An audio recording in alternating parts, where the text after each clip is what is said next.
Yo, balik lagi sama Abang Frank, si ketua sekte, dalam pembahasan alur cerita spoiler novel Donggua Solen 2 bagian 368 ya guys ya.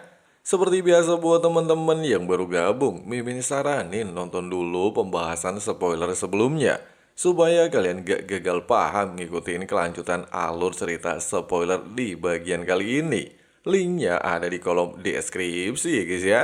Oke lah, gak usah kelamaan lagi di awal video. Langsung aja kita terobos versi novelnya ya guys ya.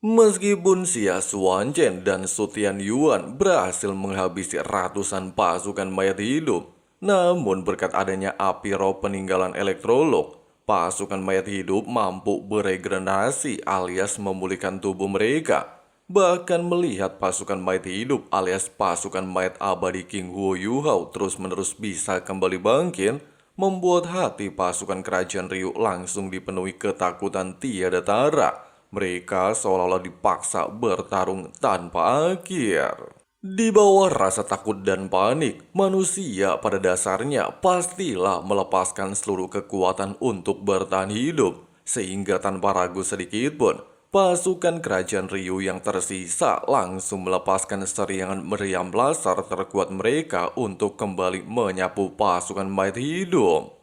Badai energi langsung menyebar ke setiap sudut ketika serangan mengenai tubuh setiap mayat hidup, membuat tempat tersebut seketika berubah menjadi wilayah kematian. Kali ini, tidak ada tubuh mayat hidup yang tersisa setelah terkena serangan. Seluruh tubuh mereka langsung berubah menjadi debu. Bahkan tanah di area pertempuran menunjukkan kehancuran luar biasa Edun. Meskipun Su Tianyuan dan Xia Xuanchen sempat merasa bangga dengan kekuatan tempur pasukan mereka, namun mereka berdua segera menyadari ada hal janggal. Pasukan mereka terlalu barbar dan membuang-buang kekuatan. Bahkan ketika Tian Yuan meminta pasukannya untuk menahan diri, hal tersebut sudah terlambat. Seluruh pasukan masih membabi buta menyerang tanpa tujuan. Serangan panik seperti ini hanya berhenti setelah 5 menit ketika tidak ada banyak mayat hidup. Di saat Xia Xuanchen dan Su Tianyuan terlihat muram, ketakutan di hati pasukan Master Alat Roh perlahan-lahan berkurang. Mereka beranggapan telah benar-benar berhasil membunuh pasukan mayat hidup. Hanya saja, ketika ketakutan menghilang, banyak dari pasukan jatuh ke tanah karena kelelahan luar biasa hebat. Mereka terengah-engah tak berdaya.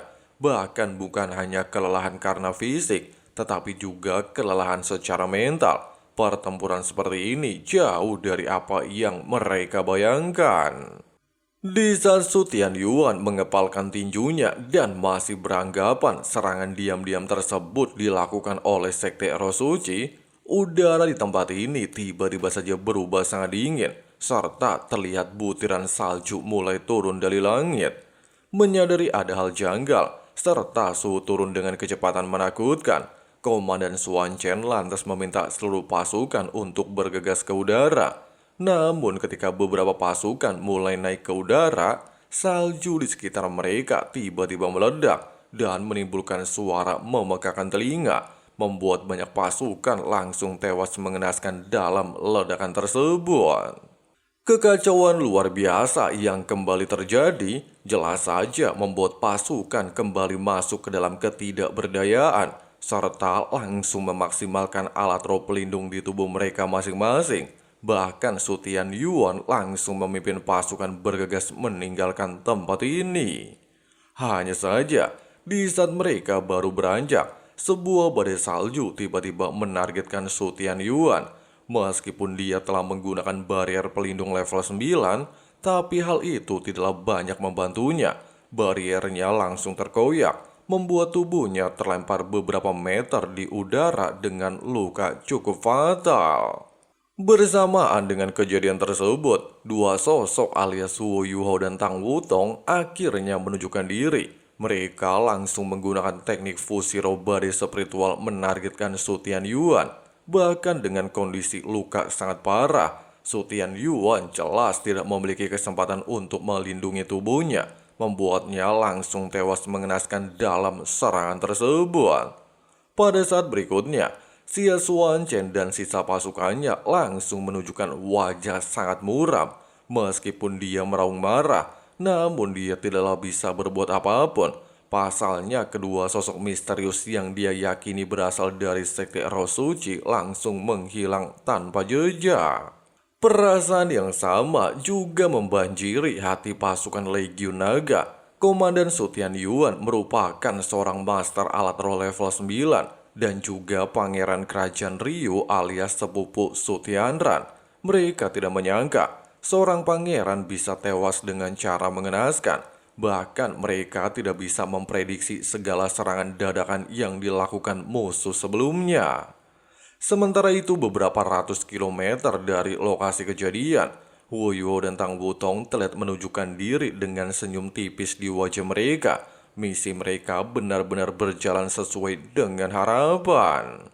Pada dasarnya, tujuan mereka memanglah hanya ingin menargetkan Su Tianyuan dan beberapa pasukan, sedangkan Xia Xuanchen sengaja mereka biarkan hidup, di mana Xuanchen nantinya akan berperan sebagai saksi. Pasalnya dia beranggapan pembunuhan terhadap Pangeran Su Tianyuan dilakukan oleh Sekte Roh Suci, sehingga bisa menimbulkan konflik internal antara pasukan militer dan Sekte Roh Suci nantinya. Hal ini jelas sangat merusak dari dalam dan menghilangkan keharmonisan aliansi. Di sisi lain, ekspresi Xuanchen sudah tidak lagi bisa dianggap hanya suram. Dia bahkan sedikit linglung kayak orang bingung. Selain sahabatnya Koi tepat di hadapan matanya, dan dia sendiri tidak bisa melakukan apapun, Xuanchen juga menyadari hal janggal, di mana cincin penyimpanan milik almarhum Su Tianyuan serta harta milik Legiun Naga juga menghilang. Dengan kata lain, musuh bukan hanya ingin membunuh Su Tianyuan, tetapi juga menargetkan harta Legiun Naga. Mengetahui fakta tersebut, serta melihat 10 sisa anggota menunjukkan wajah pucat ketar-ketir ketakutan, Xuanchen sempat berteriak marah dan mengatakan para master jahat dari Sekte Roh Suci adalah sampah. Dia benar-benar ingin menghancurkan sekte tersebut menjadi debu. Mendengarkan teriakan barusan, Tang Wutong sempat mengatakan sedikit merasa tidak nyaman. Namun Yuo segera memeluknya dan menjelaskan, di sebuah medan perang tidak ada kata kejam. Kematian pastilah akan terjadi di setiap peperangan. Jika mereka tidak kejam, maka mereka yang akan menjadi korban. Selain itu juga, Yu Hao mulai membenarkan perkataan Juzi. Dia selama ini terlalu lembut dan baik, hanya memikirkan tentang perdamaian, tetapi tidak pernah memikirkan tentang kemenangan.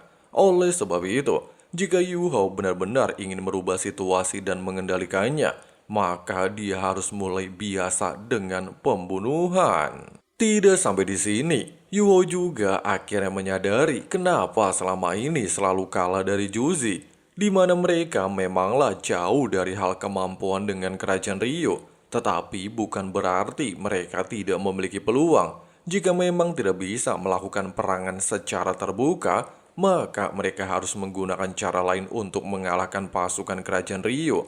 Hal inilah yang sebenarnya disebut sebagai prajurit tertinggi. Memikirkan hal itu, Hu Yu Hao lantas tersenyum ke arah Tang Wutong, serta membawanya kembali ke wilayah ibu kota Doling. Pasalnya semua hal yang harus diselesaikan sudah dia lakukan. Dengan kejadian ini, Xia Xuanchen pastilah menjadi kartu andalan Hu Yu Hao untuk mengacaukan kepercayaan kerajaan Ryu terhadap Sekte Roh Suci. Bersamaan dengan kepergian Hu Yu Hao, Xia Xuanchen sendiri langsung berbalik dan memimpin sisa pasukannya menuju camp utama di wilayah kerajaan Tianhun. Singkat cerita, ketika Hu Yu Hao dan Tang Wutong kembali di kota Doling, seluruh asap di tempat ini sudah menghilang, serta keadaan kota juga sudah jauh lebih stabil dari sebelumnya. Meskipun tidak ada warga sipil berkeliaran di luar, tapi ada banyak pasukan pertahanan berpatroli. Sambil menghela nafas lega melihat kota Doling, dia lantas membawa Tang Wutong secara perlahan memasuki kota. Secara bersama dengan hal itu, Huo Yu Hao juga menggunakan kemampuan deteksi spiritual untuk menemukan keberadaan seluruh anggotanya. Tidak membutuhkan waktu lama, setelah menemukan keberadaan Susansi di dekat reruntuhan istana kerajaan Doling, Hu Yu Hao lantas segera membawa Tang Wutong berkumpul dengan seluruh anggota. Meskipun kemunculan mereka sempat membuat beberapa pasukan menunjukkan reaksi, namun setelah Susansi menegaskan keduanya adalah juniornya, seluruh pasukan tiba-tiba menjadi tenang, sehingga membuat Yu Hao kebingungan. Kenapa Susansi bisa sangat dihormati oleh pasukan kerajaan Doling? Di saat Huo Yu Hao memikirkan hal itu, mata Susansi sudah dipenuhi dengan tatapan membunuh. Bahkan dia bertanya dengan suara sangat dalam kepada Yu Hao, bagaimana dengan pasukan penyerangan? Huo Yu Hao menegaskan, dia berhasil menghancurkan salah satu legiun dan membunuh komandan legiun naga alias Sutian Yuan. Sedangkan Xie Xuanzhen berhasil melarikan diri. Hanya saja musuh tidak tahu kalau dirinya yang melakukan penyerangan. Pasalnya dia menggunakan penyamaran, sehingga Xuanzhen pastilah menganggap serangan tersebut dari Sekte Roh Suci. Di saat Susansi hanya mengangguk mendengarkan hal itu, Yu Hao lantas bertanya kepada Jiang Nanan, apa yang sebenarnya terjadi kepada Susansi? Kenapa dia bersama dengan prajurit Doling? Serta bagaimana dengan keluarga Kekaisaran Doling? Dengan suara sangat pelan, Nanan menjelaskan, saat penyerangan terjadi, seluruh keluarga Kekaisaran Doling sedang berkumpul, sehingga hampir seluruh keluarga Kekaisaran Doling terbunuh. Sementara Susansi ternyata merupakan pangeran kerajaan Doling. Itulah sebabnya dia mampu mengendalikan pasukan militer untuk menstabilkan situasi. Mereka saat ini sedang berdiskusi tentang langkah selanjutnya. Meskipun Huo Yu Hao terkejut dan juga baru mengetahui Susansi ternyata adalah seorang pangeran, namun dia lebih terkejut mendengar seluruh keluarga kerajaan Doling tewas dalam penyerangan, sehingga membuatnya sedikit menyesal tidak membunuh seluruh legiun pasukan Ryu demi membalaskan dendam kerajaan Doling. Tidak berselang lama, ketika Jenderal Pertahanan Kota bernama Li mengatakan kepada Susansi membutuhkan seorang untuk memimpin, serta seluruh anggota keluarga kekaisaran telah dibunuh, seorang tetua tiba-tiba saja menggelengkan kepalanya dengan alasan mereka masih harus mempertimbangkan dan tidak bisa terburu-buru menjadikan Susansi sebagai kaisar kerajaan Doling. Ucapan barusan jelas membuat Komandan Li sangat emosi. Dia beranggapan Susansi adalah satu-satunya pewaris tahta yang tersisa. Bahkan dia telah menunjukkan tindakan dengan cara menstabilkan kota Doling. Jika bukan karena kedatangan Susansi, kekacauan tersebut pasti akan menimbulkan konsekuensi tak terbayangkan bagi seluruh wilayah Doling. Pada saat ini, Susansi membuka mulutnya. Dia tidaklah membutuhkan tahta. Namun dikarenakan tidak ada keluarga kerajaan yang tersisa, maka dia harus mengambil alih tahta kerajaan untuk sementara waktu. Bahkan dia juga menegaskan kepada tetua di hadapannya tentang identitasnya. Susansi tidaklah pernah berharap dia akan diakui oleh kerajaan Doling karena status pernikahan ibunya dan bapaknya ditentang oleh kaisar. Ibunya bernama Sui Ying, putri dari kaisar sebelumnya. Ayahnya merupakan pemimpin sekte Xuanming. Bahkan sewaktu kecil, dirinya pernah berkunjung ke istana kerajaan Doling. Di saat Susansi menceritakan hal itu, jenderal dan tetua Li di hadapannya langsung termenung. Mereka benar-benar mengingat tentang putri Sui Ying, serta memang pernah melihat sang putri saat itu membawa seorang bocah laki-laki, di mana ternyata bocah tersebut adalah Pangeran Susansi. Di saat tetua yang diketahui merupakan Perdana Menteri mengangguk, serta ingin mengetahui bukti lain bahwa Susansi benar-benar putra dari Sui Ying, Susansi lantas tersenyum. Dia sadar pastilah ada pertanyaan seperti ini. Terlebih lagi roh pelindung yang dia miliki diwarisi dari ayahnya dan bukan ibunya. Oleh sebab itu, Susansi segera menegaskan kalau token pangeran yang dia miliki adalah pemberian ibunya, sekaligus menjadi bukti dia memang putra Swaying. Tidak sampai di sini, Susansi juga menegaskan dia berasal dari Akademi Shrek. Jika mereka tidak percaya dengan identitasnya, mereka bisa datang langsung untuk bertanya kepada Akademi. Selain itu juga, dirinya telah mewakili kompetisi elit selama 2 kali berturut-turut dan mendapatkan gelar 7 Monster Shrek seumur hidup. Sambil mengatakan hal tersebut, Susansi lantas menunjukkan roh pelindung Suan Wu-nya serta memperlihatkan tubuh jiwa kura-kura emasnya. Dia juga menjelaskan, salah satu rekannya merupakan pendiri Menara Jiwa, seseorang yang telah menciptakan tubuh jiwa, bahkan merupakan orang yang akan mewarisi posisi Master Pavilion Dewa Laut di masa depan. Perkataan Susansi dan melihat tubuh jiwa kura-kura emas jelas langsung mengejutkan seluruh petinggi kerajaan Doling. Mereka sudah mendengar tentang tubuh jiwa dan menara jiwa, namun baru pertama kali mereka melihat tubuh jiwa dengan mata kepala mereka sendiri, sehingga identitas Susansi tidaklah perlu diragukan lagi. Singkat cerita, dan gak perlu penting untuk dibahas tentang bebacot Susansi yang ujung-ujungnya ngebanggain Huo Yuho di hadapan para tetua, Huo Yuho lantas berjalan di sebelah Susansi dan menegaskan, seluruh orang di tempat ini pastilah sudah mengetahui situasi kota Doling, serta kejadian tragis yang sebelumnya telah terjadi. Bahkan meski dirinya dan anggota sudah melakukan upaya, namun mereka sedikit terlambat. Pasalnya pasukan kerajaan Rio ternyata mampu menyelinap langsung ke kota Doling tanpa terdeteksi oleh pasukan perbatasan, sehingga menyebabkan insiden seperti ini. Oleh sebab itu, dia meminta mereka untuk percaya dengan seniornya alias Susansi. Kata-kata Huo Yuhao membuat staf militer Kekaisaran Doling langsung menunjukkan wajah merah karena malu. Kata-katanya mengisyaratkan pasukan keamanan seluruh Kekaisaran Doling tidak menyadari 2 legiun Master Alat Roh Kekaisaran Rio telah menyelinap melewati keamanan perbatasan dan bergerak ke arah ibu kota. Jika mereka ingin menyalahkan seseorang atas kejadian ini, maka seluruh militer dan jenderal yang hadir harus dihukum mati. Saat ini, keheningan berat menimpa kerumunan. Kekuatan yang ditunjukkan Huo Yuhao sudah meyakinkan semua orang tentang kekuatannya. Identitas Susansi juga sudah dikonfirmasi, tapi mereka bingung apa yang harus dilakukan. Beberapa saat kemudian, Perdana Menteri tiba-tiba saja berlutut di hadapan Susansi. Dia akhirnya mengakui Susansi sebagai pangeran. Selain meminta Susansi untuk menjadi kaisar, dia juga meminta Susansi untuk memimpin kembali para petinggi membangun ulang istana kerajaan. Terlebih lagi, Kerajaan Doling membutuhkan pemimpin untuk menghindari terpecahnya belah wilayah Doling. Susansi mengangguk dengan lembut. Dia tidak lagi keberatan pada saat ini. Pasalnya akan ada banyak masalah politik besar dalam Kekaisaran Doling jika keluarga kerajaan tidak memiliki keturunan untuk naik tahta.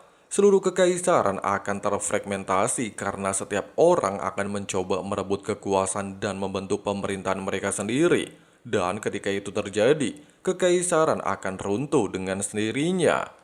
Huo Yuhao menghela nafas dengan putus asa. Saat ini, satu-satunya yang bisa dia lakukan hanyalah mendukung Susansi. Para menteri dan staf di sekitarnya mulai berlutut di hadapan Susansi setelah Perdana Menteri dan Komandan Lee melakukannya. Mereka semua mulai memberikan penghormatan. Dari penampakan situasi saat ini, Susansi jelas merupakan penerus terbaik. Yang paling penting bagi Kekaisaran Doling adalah menstabilkan hati rakyat dan militernya. Pada saat ini, Susansi meminta Perdana Menteri dan Komandan Lee untuk tetap tinggal saat mereka bertiga mengadakan pertemuan darurat dan membuat 3 keputusan penting. Keputusan pertama, memastikan bahwa berita tentang serangan terhadap istana dirahasiakan dari dunia luar. Keputusan kedua adalah bahwa Susansi akan terus memimpin kerajaan sebagai pangeran. Pasalnya dia adalah satu-satunya penerus dari keluarga kerajaan Doling. Keputusan ketiga, memprioritaskan memberikan jaminan kepada orang-orang di kota Doling. Mereka tidak bisa kehilangan kepercayaan diri dari masyarakat. Mereka akan mengumumkan kepada warga bahwa istana tidak mengalami kerugian besar. Selain itu juga, mereka juga tidak akan membiarkan pasukan elit kerajaan Doling di kota Asrek mendengar berita ini. Hal terburuk yang bisa terjadi pada Kekaisaran Doling adalah kekacauan. Akan menjadi tragedi besar jika pasukan mereka di garis depan memberontak. Ini juga akan mengerikan jika orang-orang di kekaisaran mereka mulai kehilangan kepercayaan pada keluarga kerajaan dan memutuskan untuk menggulingkan mereka. Tidak sampai di sini, bukan waktu yang tepat juga untuk mendapatkan pasukan elit untuk kembali. Sangat penting bagi mereka menstabilkan modal sebelum membahas apa langkah mereka selanjutnya. Sehingga untuk sementara waktu, Susansi akan tetap tinggal di Kerajaan Doling. Nah guys, seperti itulah pembahasan alur cerita spoiler versi novel Donghua Solen 2 bagian 368 ya guys ya. Waduh, aduh. Sorry ya guys ya, agak nyantai dan gak menggebu-gebu kayak biasanya guys ya. Soalnya Mimin agak-agak serak guys, kayaknya mau radang-radang gitu ya guys ya. Dan gimana ya, agak bindeng ya kan suara Mimin ya kan. Ya mau dimaklumi ya guys ya, kalau ceritanya agak santai. Oke lah guys, makasih banyak buat teman-teman yang udah nonton sampai habis. Di sini Abang Frengsi ketua sekte undur diri dulu. See you and bye. Rebel, I think they want me to settle. There's nobody on my level. They think that work is too stressful. I think that work is essential. The grind is all in your mental, and I don't think you understand what I'll go through just to be in control of my life soon. All the negativity, man, I'm immune. I don't really need a mask with all I've been through. I've been making changes for the ages. 5, 10-year plans are contagious. I attack that shit, I'm tenacious. And if you ain't, get the fuck out of my way then. Got one life, I won't regret it. I will fight until I get it. I'll look back one day from heaven and say, damn, I learned some lessons. And say, damn, I have no questions. I had fun in every second, and the journey was a blessing, yeah.